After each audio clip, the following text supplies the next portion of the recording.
వ్యూహం ఉంది. ఆ వ్యూహం మేరకే తెలుగుదేశం రీఎంట్రీ ఇస్తోంది, ఇక్కడ ఇచ్చింది. జనసేనను కూడా కొంచెం స్ట్రెంగ్థన్ చేసేటువంటి ఛాన్స్ ఉంది.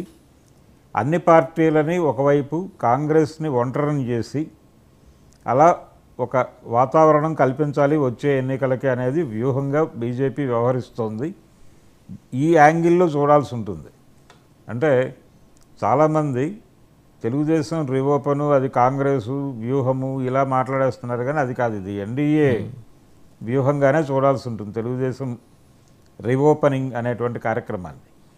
అలాగే జనసేనను కూడా ఇక్కడ కొంచెం బలపరిచేటువంటి కార్యక్రమం నడుస్తోంది. దానికి ఒక బలమైన నిర్మాణాన్ని నాగబాబు గారు మాట్లాడిన దాన్ని బట్టి కూడా కొంచెం మనం అలా అర్థం చేసుకోవచ్చు.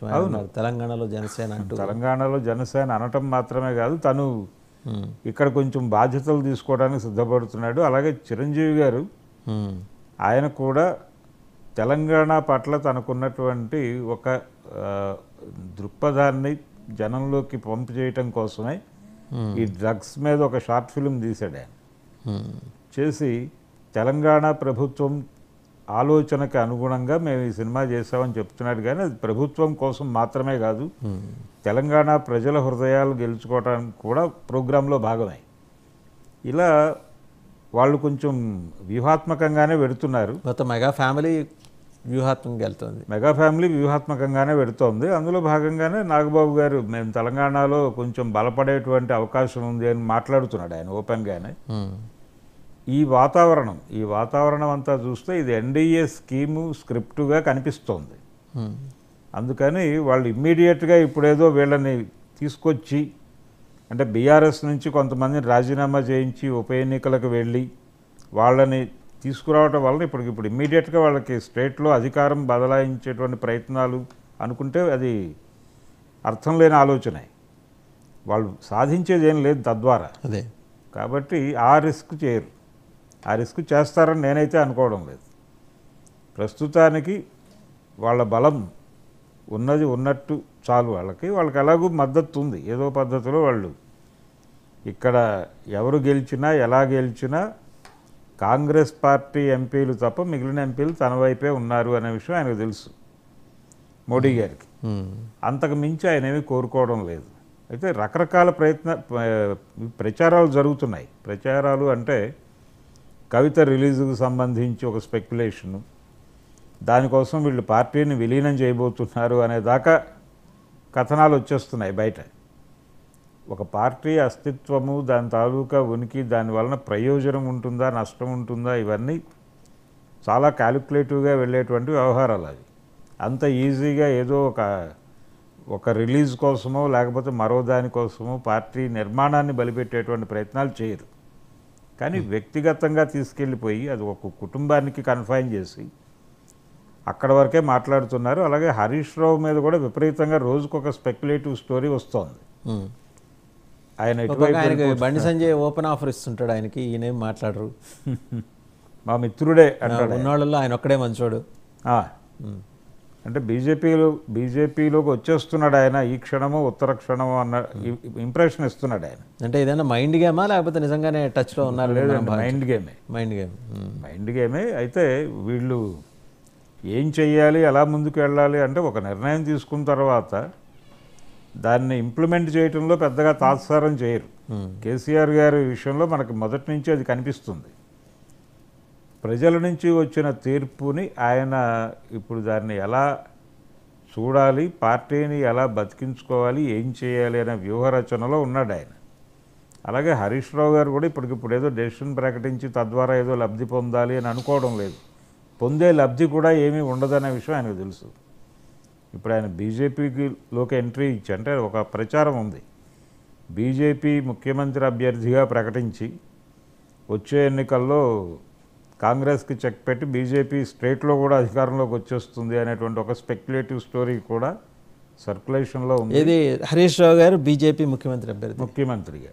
కానీ మీరు ఒకటి గమనించుంటారు, అంటే బీజేపీ పాలసీలో అయితే ఏంటంటే అక్కడే పుట్టి పెరిగిన వాళ్ళు మాత్రమే ముఖ్యమంత్రులు అవుతారు లేదా మంత్రులు అవుతారు. So if such is the case వెనకన ముందు వచ్చిన ఈటల రాజేందర్కి ఈటెల రాజేందర్ ఉన్నాడు. అయితే ఈటెల రాజేందర్ మీద కూడా ఈ స్టోరీ వచ్చింది. ఈటెల రాజేందర్ని ముఖ్యమంత్రి అభ్యర్థిగా ప్రకటించి 2024 ఎలక్షన్స్లో వెళ్తారు అనే మాట కూడా వినిపించింది ఒక దశలో. కానీ అది జరగలేదు. ఇప్పుడు హరీష్ రావుని ముఖ్యమంత్రి అభ్యర్థిగా పెట్టి వెళ్తారు అనే కథనాలు కూడా ఉన్నాయి సర్క్యులేషన్లో. కానీ ఈ కథనాలు వేటిని కూడా కాన్ఫిడెన్షియల్గా అనుకోవడానికి అవకాశం లేదు. ఎందుకంటే ఆయన ఇప్పుడు వదిలేసి వెళ్ళి అక్కడ ఏం సాధిస్తాననేది ఆయనకు తెలుసు. కాబట్టి వదిలే ప్రసక్తి లేదు. ఆయన అలాగే ఉంటాడు. ఆయనకు వచ్చిన ఇబ్బంది కూడా ఏమీ లేదు ప్రస్తుతానికి హరీష్ రావుకి. కానీ ఇలాంటి ఒక స్పెక్యులేటివ్ స్టోరీనే ఇది కూడా. ఇప్పుడు మీరు చెప్తున్న ఎమ్మెల్యేలను రాజీనామా చేయించి ఎమ్మెల్యేలను రాజీనామా ఉన్న పళంగా అట్లా చేయించడం వల్ల బీజేపీకి వచ్చే బీజేపీ ఘర్షణ రహిత అధికార మార్పిడి కోరుకుంటుంది. ఏమీ లేదు అసలు. ప్రయోజనం లేని పని వాళ్ళు ఎందుకు చేస్తారు? రాజకీయంగా ఏదో ప్రయోజనం ఉండాలి కదా.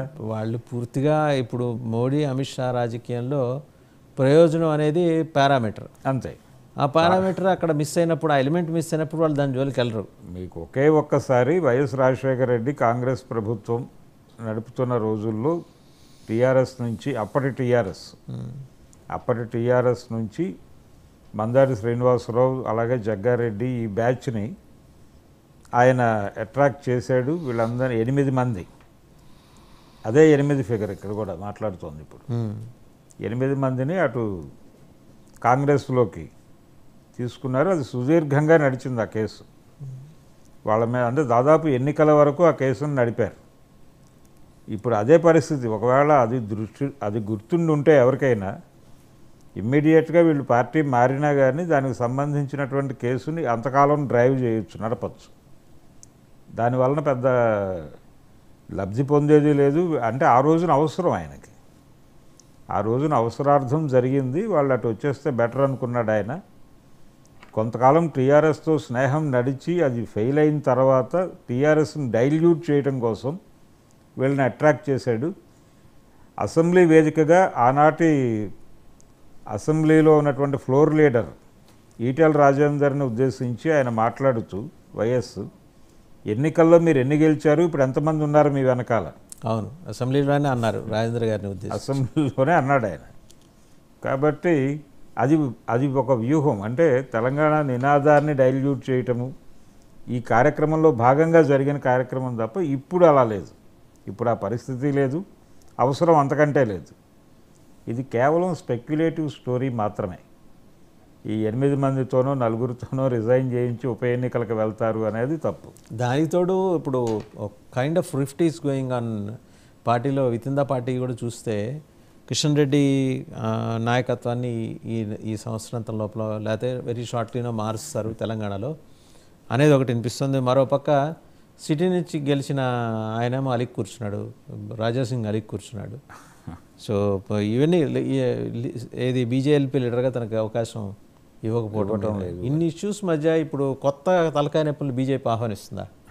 అంటే ఆహ్వానిస్తుంది అనే దానికన్నా కూడా వాళ్ళకి ఇప్పుడు ఉన్న పలంగా వాళ్ళకు ఉన్న అవసరం ఏంటి అంటే, రాజాసింగ్ వ్యవహారంలో వాళ్ళు ఆచితూచి వ్యవహరించే పద్ధతిలోనే ఉన్నారు మొదటి నుంచి. అంటే బీజేపీ నిర్మాణం మొదటి నుంచి చూస్తే వాళ్ళు ఏ ఫేజ్లో ఎవరిని ముందు పెట్టాలి అనేదే నిర్ణయం అవసరం. అంటే అప్పటి సన్నివేశాన్ని రక్తి కట్టించగలిగినటువంటి నాయకుడు ఎవరు అనేది చూస్ చేసుకుంటారు వాళ్ళు. అంటే మనకి కేంద్ర స్థాయిలో చూసినా ఏ ఫేజ్లో ఎవరు అవసరం, పబ్లిక్ మూడ్ ఎలా ఉంది, ఈ మూడ్కి వాజ్పేయి అయితే బాగుంటుంది అనుకున్నప్పుడు వాజ్పేయిని పెట్టేవాళ్ళు.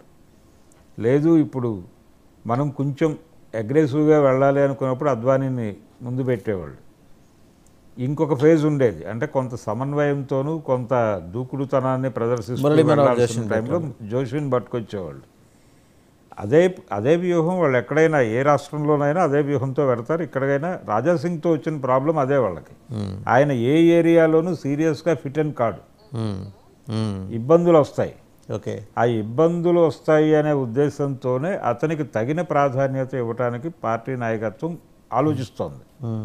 అది ఆయన కూడా అర్థం చేసుకుని తను కొంచెం అంటే నలుగురిని కలుపుకుని వెళ్ళే నాయకుడు అని కూడా అనిపించుకోవాలి అతను. ఇప్పటివరకు ఏంటంటే ఒక సెక్టేరియన్ ఇమేజ్ ఉంది. ఆ సెక్టేరియన్ ఇమేజ్ నుంచి కొంచెం బయటకు వచ్చి ఇతను కూడా నలుగురిని కలుపుకుని వెళ్ళగలడు, బ్రాడర్ ఫ్రేమ్లోకి రావాలి ఆయన. రావాలి. అది రాగలిగితే అప్పుడు ఆయన ఆ కోరిక కోరినా సమంజసం. ఆ పరిస్థితి లేదు కాబట్టి అతన్ని పట్టించుకునే అవకాశం లేదు. బండి సంజయ్ యాప్ట్ అవుతాడు, అంటే ఇప్పుడున్నటువంటి పరిస్థితుల్లో కొంచెం అటు ఇటు చూసుకుంటూ వెళ్ళేటువంటి అవకాశం ఉంది కాబట్టి హార్డ్ కోర్ బ్యాచ్ని కొంచెం కలుపుకుని ముందుకు నడిపించగలడు అతను. అందుకని బండి సంజయ్కి కొంత ఛాన్సెస్ ఉన్నాయి. ఒకవేళ కిషన్ రెడ్డిని తప్పించాలి అనుకుంటే, కిషన్ రెడ్డిని వేరే బాధ్యతల్లోకి తీసుకెళ్ళాలి అనుకుంటే అది ఎలాగూ జరుగుతుంది. కాబట్టి వీళ్ళల్లో ఎవరైనా వస్తారు. అంతే తప్ప రాజా సింగ్కి ఆ పరిస్థితి డెఫినెట్గా ఉండదు. ముందర he has to come out of that sectarian image. అది ఇమేజ్ నుంచి బయటకు రావాలి. ఆ ఇమేజ్ అంటే ఆ రకమైన కొంచెం తగ్గాడు ఇప్పుడు కంపారిటివ్గా. నిజానికి మూడోసారి కేంద్రంలో ప్రభుత్వం వచ్చిన తర్వాత ఆయన దూకుడుతనం పెరగాల్సి ఉంటుంది, కానీ తగ్గాడు. కొంచెం సంయమనంతో వ్యవహరిస్తున్నాడు. దీన్ని కొంచెం పెంచుకోవాలి. అండ్ ఇంకొకటి, తాజాగా నిన్న చూశారు తిరుమల దర్శనాలు. 300 మందిని విఐపి బ్రేక్ దర్శనంలో తీసుకెళ్లారు. పులివర్తి నాని గారు, చంద్రగిరి ఎమ్మెల్యే అని చెప్పేసి ఒకటి మార్నింగ్ తెలుగుదేశం లీడర్స్తో మాట్లాడినప్పుడు అది నిజం కాదు, ఒక 7 ఎమ్మెల్యేల దగ్గర నుంచి లెటర్లు తీసుకొని మొత్తం ఒక అరౌండ్ 50 మెంబర్స్ని మాత్రమే తీసుకెళ్లారు. ఇలాంటి విషయాల్లో చంద్రబాబు గారి దగ్గర నుంచి స్పష్టమైన ఆదేశాలు ఉన్నాయి. అలా తీసుకెళ్తే ఆయన ఒప్పుకోరు ముందర ఫస్ట్ ఆఫ్ ఆల్ అని. ఏది నిజమై ఉండొచ్చు అంటే 400 మంది కార్యకర్తలతో ఆయన వెళ్ళి ఉండొచ్చు. అందరినీ ఆదర్శనానికే తీసుకెళ్ళి ఉండకపోవచ్చు. రైట్. అంటే వీళ్ళు అన్నట్టుగా కొంతమంది ఎమ్మెల్యేలతో లెటర్లు తీసుకున్నారు అనేది. ఎమ్మెల్యే లెటర్లు, ఇన్ని లెటర్లు ఒకేసారి రావటం అనేది ఇది కొంచెం విచిత్రమైన అంశము అని టీటీడీ వర్గాలు మాట్లాడుకుంటున్నాయి ఓపెన్గా అనేది పేపర్లో వచ్చేసిన వార్తే. కాబట్టి ఆయన మీరన్నట్టుగా 50 మంది నుంచి ఒక 100 మంది వరకు తనతో తీసుకెళ్ళి ఉండొచ్చు ఈ లెటర్స్. అంటే వాళ్ళు క్లారిటీ ఇచ్చారండి. 7 ఎమ్మెల్యేల నుంచి ఎమ్మెల్యేకి 10 మంది చొప్పున అంటే 70 మంది. కానీ ప్రతి ఒక్క ఎమ్మెల్యేకి సంబంధించిన వాళ్ళు 3 ఉంటారు అందులో. సో ఆ రకంగా చూసుకుంటే 7-49 అరౌండ్ 50 మాత్రమే తీసుకెళ్లారు అని చెప్పేసి ఆ ప్రాంతానికి చెందిన నాయకుడే ఉదయం డిబేట్లో స్పష్టం ఇచ్చారు. 50 తీసుకువెళ్ళినప్పటికీ మిగిలిన వాళ్ళు వెళ్ళుంటారు కదా ఆయనతో పాటు. ఆయన వాళ్ళు ఏమైనా 300 రూపాయల దర్శనానికి వెళ్ళుండొచ్చు, 100 రూపాయల దర్శనానికి వెళ్ళుండొచ్చు, లేకపోతే సర్వదర్శనానికి వెళ్ళుండొచ్చు. అంటే ఆరోపణ ఏంటంటే అందరినీ బ్రేక్ దర్శనానికి తీసుకెళ్లారని. ఇది ఖచ్చితంగా చంద్రబాబు గారు అయితే ఒప్పుకోరు అని చెప్పాడు ఆయన. అందరినీ బ్రేక్ దర్శనానికి తీసుకెళ్లే పరిస్థితి అయితే ఉండదండి. అంటే అలాంటి పరిస్థితి ఉండేది రోజా గారు ఉన్నప్పుడు. ఆవిడ అంటే తంబలు తీసుకెళ్ళిపోయేది ఆవిడ. అవును, అది ఓపెన్గా ఆవిడ ఎంత క్రిటిసిజం వచ్చినా సరే లెక్కసేలా. సో ఇప్పుడు అదే ప్రాంతం నుంచి ఈయన తీసుకెళ్లారు. మరి ఇప్పుడు ఇది తప్పు కాదా? అది తప్పు కాదా అనేది ఒక వాదనగా అయితే బాగానే ఉంటుంది, కానీ అక్కడ జరిగింది ఏమిటి వాస్తవంగా అనేది ఎవరు తీసుకెళ్ళినా తప్పే. అది అంటే బ్రేక్ చేసి చాలామంది అక్కడ ఆ రూమ్స్లో పడి ఉంటారు అదే దర్శనం కోసం, సర్వదర్శనం కోసం. వీళ్ళందరినీ ఒక చోట కలుపుతారు కదా. ఆ కలపడానికి ముందు వీళ్ళందరూ అలా వేచి చూస్తూ రోజుల తరబడి ఉన్నటువంటి సందర్భాలు కూడా ఉన్నాయి కదా మనకి. ఇటువంటి సమయంలో ఈ రిస్క్ పెట్టుకోకుండా, అంటే టైం చూసి, అది కూడా టైం మెన్షన్ చేశారు వాళ్ళు, ఎర్లీ మార్నింగ్ అవర్స్లో అయిపోయింది ఇది అని. మార్నింగ్ బ్రేక్లో అయిపోయింది, మార్నింగ్ బ్రేక్లో కానిచ్చేసాము అని కూడా చెప్తున్నారు. ఆ బ్రేక్లో 50 నుంచి పోనీ 100 అనుకుందాం, అక్కడ వరకు ఏదో లాగించేసి ఉంటారు. రైట్. అయితే మిగిలిన అందరినీ, ప్రతి ఒక్కరిని ఆయన అలా బ్రేక్ దర్శనానికి తీసుకెళ్లే అవకాశం ఆయన తీసుకోడు. ఎందుకంటే తనకు తెలుసు అది డెఫినెట్గా క్రిటిసిజంకి దారి తీస్తుంది. ఇది మనం అసలు ఎట్టి వయసులో చంద్రబాబు గారి నుంచి చాలా క్లియర్ ఇన్స్ట్రక్షన్స్ ఉన్నాయండి వాళ్ళకి. మీరు మిస్యూజ్ చేయమాకండి, కొండ మీద కొండ రూల్స్ని అతిక్రమించి వెళ్ళమాకండి అని చెప్పేసి వాళ్ళకైతే ఉన్నాయి ఇన్స్ట్రక్షన్స్. రూల్స్ ఉన్నాయి, వాళ్ళ ఇన్స్ట్రక్షన్స్ ఉన్నప్పటికీ వీళ్ళకి కూడా ఒక భయం ఉంటుంది కదా. మనం ఇమ్మీడియట్గా చంద్రబాబు గారు రాడార్లోకి వెళ్ళిపోతామని. అందుకని తను పైగా నానిగారు అది పార్టీకి ఇన్ఫార్మ్ చేశారు. అది కూడా అది ఎందుకంటే నేను స్పోక్ టు లెటర్స్ తీసుకోవడం దగ్గర నుంచి అందరికీ మొత్తం అందరికీ ఇన్ఫామ్ చేసే 7 ఎమ్మెల్యేల దగ్గర తీసుకున్నారు, ఇన్ఫామ్ చేసి చెప్పారు. కానీ 300 మంది బ్రేక్ దర్శనానికి వెళ్ళటం ఏంటనేది కొంచెం ఎస్టానిషింగ్ ఉంది. అది నిజం అంటే మెజారిటీ 400 మంది అనేది ఒక మాట విన్నాను నేను. అక్కడికి వెళ్ళింది, తిరుమలకు వెళ్ళింది మెజారిటీ ధర్మదర్శనానికి, కొంతమందిని టికెట్ దర్శనానికి పంపేసి అతి ముఖ్యులు అనుకున్న వాళ్ళతో ఆయన బ్రేక్ దర్శనం చేసుకుని అందరితో కలిసి మళ్ళీ కిందకు వచ్చేయటం ప్రోగ్రాం అక్కడ.